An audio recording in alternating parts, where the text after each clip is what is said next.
Assalamualaikum warahmatullahi wabarakatuh. Di video kali ini, sesuai dengan judul, aku bakal nyeritain kenapa warung aku jadi sepi dan apa aja penyebab warungku jadi sepi. Yang namanya usaha itu pasti ada yang namanya pasang surut, dan mungkin saat ini warung aku lagi mengalami penurunan yang sangat drastis dari pendapatan sampai stok barang. Untuk pendapatan per hari biasanya aku tulis, jadi aku bisa lihat warung aku mengalami peningkatan atau penurunan.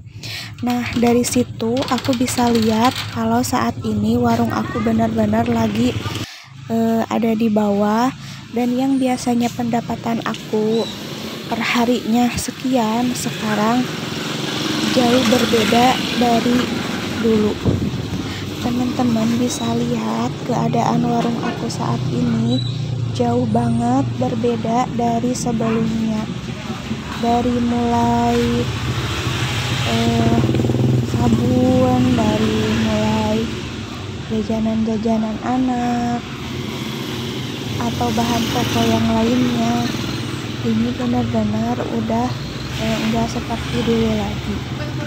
Jadi penyebab warung aku jadi sepi dan kesalahan aku di sini, setiap aku ngambil barang dari warung itu enggak aku catet dan aku enggak memperhitungkan berapa barang yang aku ambil. Biasanya kalau aku ngambil barang dari warung itu selalu aku catat supaya aku tahu berapa pengeluaran aku yang aku ambil dari warung.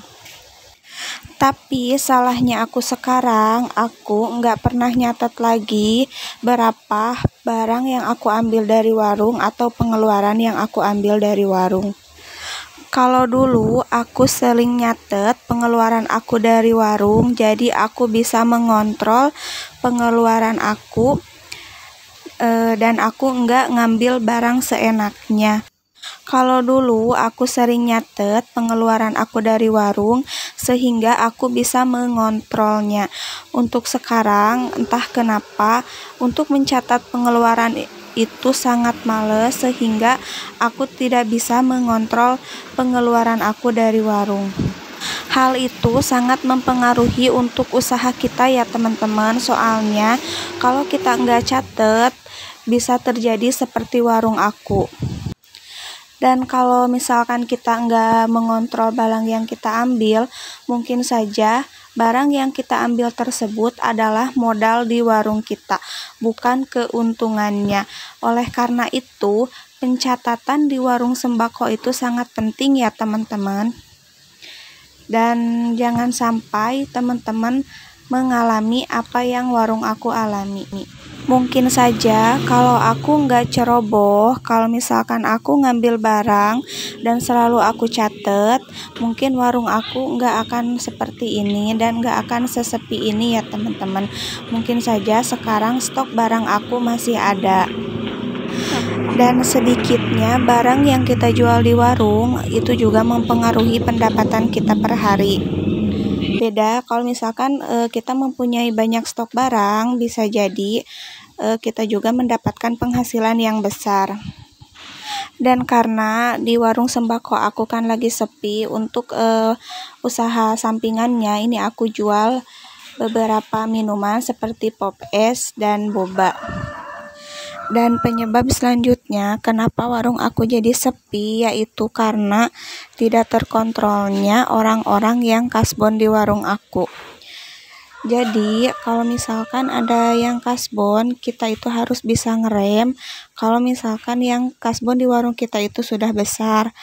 Tapi salahnya aku di sini udah tahu orang tersebut lama bayar utangnya, tapi aku selalu kasih kalau dia kasbon. Nah teman-teman, jangan sampai seperti itu, karena itu dapat menyebabkan bangkrutnya warung kita.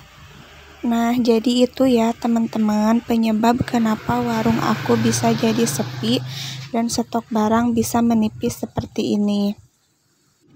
Dan semoga ini bisa jadi pembelajaran untuk aku dan untuk teman-teman di luar sana juga yang sama-sama mempunyai usaha sembako.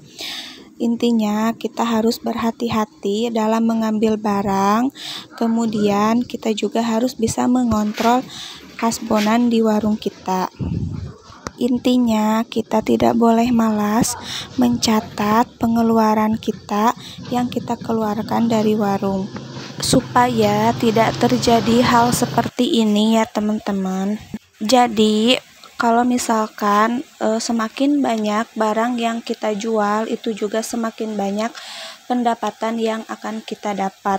Kalau misalkan warung kita kosong seperti ini, atau misalkan setiap barang yang pelanggan tanyakan kepada itu enggak ada, itu juga bisa mempengaruhi usaha kita. Kalau dulu warung aku komplit, jadi untuk pendapatan perharinya itu lumayan. Kalau sekarang barang di warung aku yang aku jual itu kan kurang komplit, jadi pendapatan yang aku dapat itu enggak sebesar yang dulu.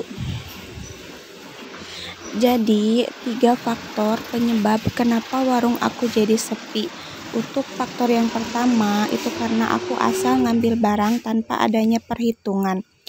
Untuk faktor yang kedua, tidak terkontrolnya orang-orang yang kasbon di warung aku. Yang ketiga, kurangnya barang atau tidak komplitnya barang. Jadi kita juga harus banyak hati-hati sama orang yang kasbon di warung kita. Kalau misalkan yang kasbonnya bayarnya per bulan, itu tidak masalah untuk kemajuan warung kita. Tapi kalau untuk yang bayarnya itu nggak nentu kapan, itu yang dapat mempengaruhi sekali sama warung kita. Karena kita tidak dapat memperkirakan kapan kita bisa mulai belanja lagi.